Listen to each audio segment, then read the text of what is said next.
Anaking jimat awaking hidap kudu reueus hirup uripna ngajadi diri anjeun sorangan.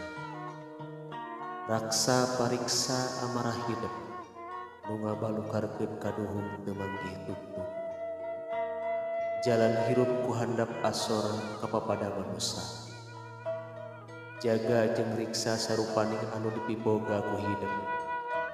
Soca tina tingalieun, ceulik tina dengdengeun, letah tina ucapaneun, leungeun tina cabakeuneun, suku tina lampahkeuneun, jaga riksa lengkah paripola tinu hal nu matakrahkeun kana manah batur. Ngarah hidep hirup loba dulu, akur jeung salembur, ulah poho, jaga riksa kaluhungan alam dunia. Da Gusti anu Maha Suci nyiptakeun alam dunia teh pikeun diropea istuni keur hirup uripna hidep jeung papada umatna. Anaking jimat awaking hidep sing sadar ngajalanan hirup urip dina alam dunia teu henteu gampang. Hidep moal salawasna ngajalanan datarna hirup, bakal nincak kana tanjakan jeung kudunan. Omat hidep ulah kukur, salawasna eling kanu Maha Agung, nyembah kanu Maha Kawasa. Turutkeun papagon agama, jalankeun pituduh karuhun urang sadaya. Tah ieu anaking pepeling keur diri, papatah keur awak, badan sakujur inggis langku lampah nincak salah. Anaking jimat awaking dina unggal renghapan nu jadi indung bapa kaluar dungan anu mustajab, kaluar doa nu mustajab pikeun anak-anakna. Ngarah hirup pinanggih jeung kabagjaan, kajembaran pikeun pibekeleun dina nggoneng ngajalanan sagara kahirupan di alam dunia. Omat anaking hidep kudu silih asah, silih asuh, silih asih, silih tingalikeun nya diri, silih simbeuhna ku kadeuneu, diheuskeun duduluran, raheutkeun babarayaan, ulah rek pakia-kia, ulah rek pasalia, urah rek pasalia paham, hamuk nepikeun ka papasiaan. Anaking jimat awaking omat ieu peupeujeuh keur hirup uripna hidep salawasna.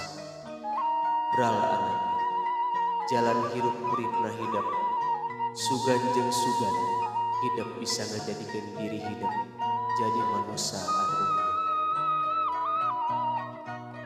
Anaking benerkeun hidep tina wanci ka wanci, jaga hate hidep tina mangpirang-pirang nu teu munasabah, jeung cobi kanggo teras nitenan tina sakabeh kajadian.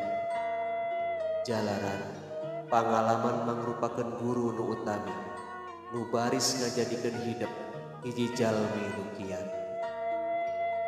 Tancepkeun kasobaran dina jero hate hidep, sabab eta mangrupakeun kakuatan nu teu bisa diitung ku harta. Cuk-curug tuluy ngarah ka asah, pangaweruh tur nambihan pangabisa. Anaking kudu reueus hidep ngajadi diri sorangan. Yen yaktos hidep sakabeh bakal biasa ngahontal mangsa kahareum, turta geus kawaris kasumangetan hirup. Deudel teras kapercayaan diri hidep, estu jaga bakal panggih jeung kabagjaan hirup. Jaga jeung raksa amarah hidep, sabab eta bakal ngabalukarkeun kaduhung teu manggih tungtung. Anggerkeun hidep dina DP-DP, handap asor kapapada jalma. Turu kudu dijaga jeung diriksa, rengkah paripolah tina hal anu matang ngajaheun ngaraheutkeun kana hate batur, ngarahirup hidup loba dulur, jaga ucap lampah tekad jeung tabeat, ngarah pinanggi bagja salamet dunya akhirat. Anaking singlarkeun sakabeh nu jadi halangan, harungan ku kakuatan jasa jeung pikiran, katut bebeneran, dijieun ugeran tina rengkah paripolah jeung ucap lampah. Pohokeun sakabeh nu mikacecep, ngarah jauh tina rasa panas baranan, hiri dengki jail kaniaya kasasama, nu baris ngabalukarkeun leungitna bebeneran. Anggerkeun hidup panceg sanajan mineng geubis, margi eta nu baris ngajadikeun diri hidup leuwih kuat ti kaimanan nu kuat. Anaking jantenkeun sakabeh sakuliling bumi, ngarasakeun diajenan ngarah mana hidup tentrem, tur salawasna tanggung jawab kana rengkah jeung paripola. Tengetkeun yen hidup teh mangrupakeun jalan nu pinuh halang harungan. Ngan hidup kudu angger pengkuh ngajalankeun kahirupan, jadikeun raga hidup nu leuwih kuat, leuwih hade estu jembar hate. Omat diri hidup sing ngajalma deus ka jalma, dalit sareng para kiai, ngarah hirup hidup aya dina mempelingan, ngarah hirup hidup aya anu ngelingan dina nalika rengkah ninggang salah. Anaking jimat awaki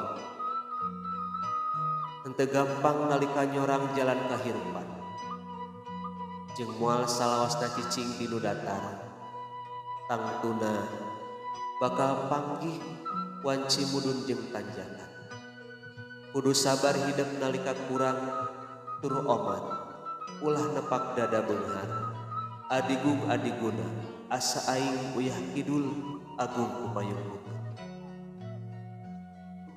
Mangkade omat hidup bisi kukun, mangkade omat hidup bisi kukun, eling kudu kanu maha agung, nyembah kanu maha kawasa, turut kana papagon agama, nyumponan parentahna ngajauhan larangan. Tah ieu anaking pepeling keur diri papatah berawak, badan sakujur inggis laku lampah ning caksala. Omat anaking ieu pepeujeuh keur hidup. Anaking jimat awaki dina unggar renghapan nu jadi indung bapa kaluar doa nu mustajab pikeun anak-anakna, ngarah hirup pinanggih jeung kabagjaan, kajembaran pikeun pibekleun dina goning ngambah sagara kahirupan di alam dunya. Omat anaking hidup kudu silih asa, silih asih, silih asuh, silih talingakeun nya diri, silih simbeuh ku kadede. Deheuskeun duduluran, raheutkeun babarayaan, ulah rek pakia-kia, ulah rek pasalia, ulah rek pasalia paham, hamo nepi ka kukucurutan. Omat anaking ieu pepeling bapa keur hidup anaking jimat awak.